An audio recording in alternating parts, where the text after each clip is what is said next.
In today's video, I will show you how to fix CapCut lag.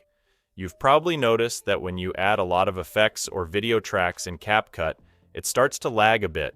All you need to do is adjust a few things within the program. Follow my steps. To start, open the CapCut program and click on New Project. You can leave the project empty. There's no need to add anything to it. Then, in the upper left corner, click on Menu and select the Settings option. Here you'll see 4 tabs, but we only need the first 3. In the first tab, you can clear the cache memory by clicking on this small icon. In the Edit tab, you can reduce the frame rate from 30 to 24 FPS. This will also help reduce lag.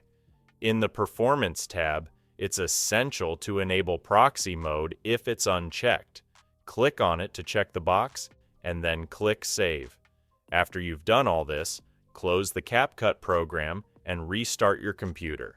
If this video was helpful, I would appreciate it if you could like and subscribe to my YouTube channel. Thank you for watching.